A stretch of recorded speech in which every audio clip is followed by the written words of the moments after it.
Astrology simplified bye Chaure में आपका स्वागत है। आज हम चर्चा कर रहे हैं राशि तुल्य नवांश के बारे में।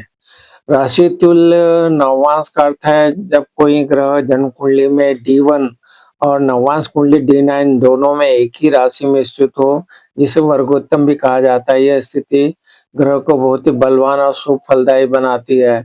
यह विशेषकर विवाह और जीवन साथी के सही अनुमान के लिए महत्वपूर्ण है।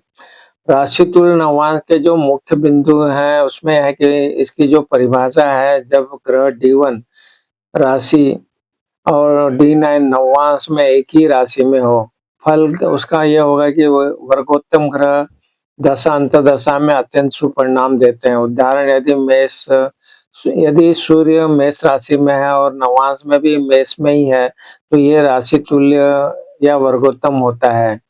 नियम है कि जो चर राशियां हैं, मेष, कर, तुला, मकर, पहला नवांश 0 से 3 डिग्री 20 मिनट होता है। स्थिर राशियों में वृषभ, सिंह, वृश्चिक और कुंभ राशि पांचवा नवांश होता है, जो 13 डिग्री 20 मिनट से 16 डिग्री 40 मिनट रहता है। द्विसभा राशियों में मिथुन, कन्या, धनु, मीन नौवा नवांश होता है, जो 26 डिग्री 40 से 30 डिग्री रहता है। राशि तुल्य नवांश वाले ग्रह जन्म कुंडली में निर्बल या नीच के होने पर भी नवांश में बलवान होकर शुभ परिणाम देते हैं। अब जो प्रश्न उत्तर बनते हैं उसके बारे में चर्चा करेंगे।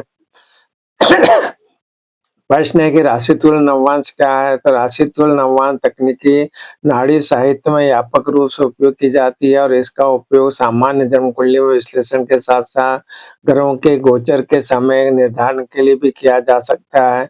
इस तकनीक की अवधारणा यह है कि नवांश को राशि चार्ट पर प्रोजेक्ट करके उसके प्राप्त परिणामों को पढ़ सकते हैं। प्रश्न है, नवांश कुंडली से क्या देखा जाता है? नवांश कुंडली से मुख्य रूप से विवाह और वैवाहिक जीवन के लिए देखी जाती है। यदि लग्न कुंडली में विवाह होने की या वैवाहिक जीवन की स्थिति ठीक न हो, अर्थात योग न हो, लेकिन नवांश कुंडली में विवाह और वैवाहिक जीवन की स्थिति शुभ और अनुकूल हो, विवाह के योग हो, तो वैवाहिक जीवन का सुख प्राप्त होता है। प्रश्न है, नवांश कुंडली कब सक्रिय होती है? जन्म के समय से ही सक्रिय रहती है और ग्रहों के प्रभाव को गहराई से स्पष्ट करती है। नवांश चार्ट जन्म कुंडली जो D1 रहतक का विस्तार है और इसे जन्म कुंडली के विश्लेषण में महत्वपूर्ण आधार माना जाता है।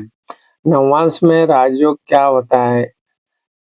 कुंडली में ग्रह जो अपनी नीच राशि में होते हैं जन्म कुंडली में D1 में, किंतु यदि वो अपने उच्च नवांश में है तो वह व्यक्ति सुखी होगा।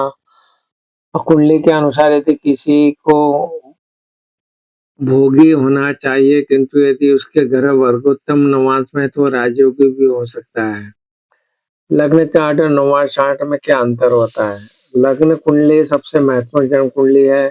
यह आपका विस्तृत विवरण प्रस्तुत करती है। नवांश कुंडली जीवन के उत्तरार्ध के परिणामों को दर्शाती है। मूलतः नवांश का अध्ययन विवाह के बाद के जीवन को जानने के लिए किया जाता है।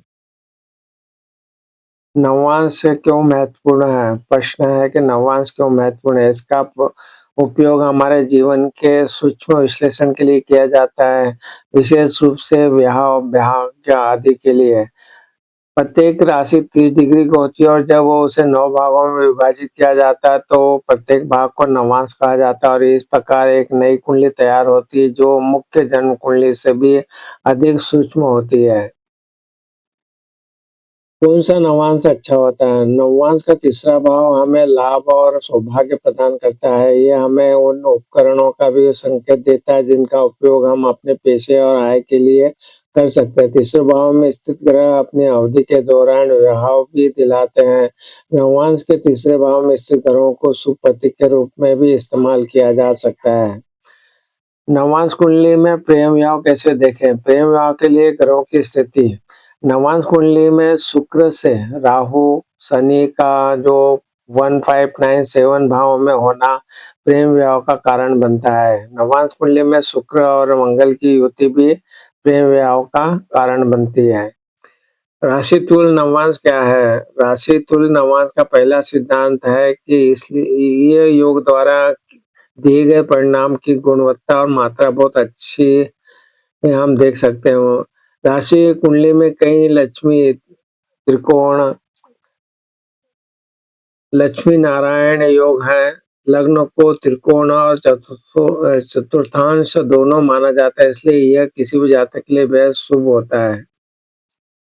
नवांश में कौन सा घर विवाह के लिए है? नवांश कुंडली का उपयोग इसलिए किया जाता है कि नौवां भाव धर्म और विवाह का प्रतीक है।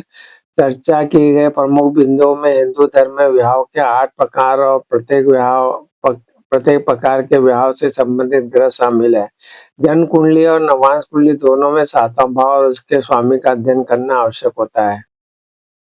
नवांश कुंडली से क्या देखा जाता है? नवांश कुंडली मुख्य रूप से विवाह और वैवाहिक जीवन के लिए देखी जाती है। यदि लग्न कुंडली में विवाह होने की या वैवाहिक जीवन की स्थिति ठीक न हो, अर्थात योग न हो, लेकिन नवांश कुंडली में विवाह और उसका वैवाहिक जीवन की स्थिति शुभ और अनुकूल हो, तो विवाह के योग हो, तो वैवाहिक जीवन का सुख प्राप्त होता है।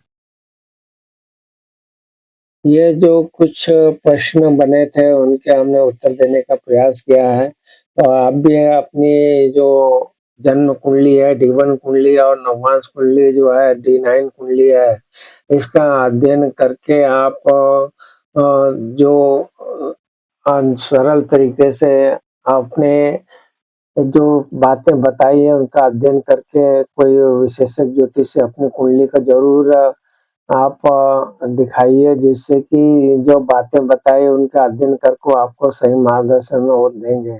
आपको हमारे वीडियो पसंद आ रहा है तो हमारे चैनल लाइफस्टाइल सिंप्लीफाइड के तौर पे उपलब्ध वीडियो का लाभ उठाइए और साथ-साथ में पसंद आए तो इसको ज़रूर शेयर कीजिए। आप हमारे चैनल पर उपलब्ध वीडियो को आप ज़रूर शेयर कीजिए और लाभ उठाइए। आपने हमारे चैनल को सब्सक्राइब किया, वीडियो को लाइक और शेयर किया, इसलिए आप सबका बहुत-बहुत धन्यवाद। प्रणाम, प्रणाम, प्रणाम।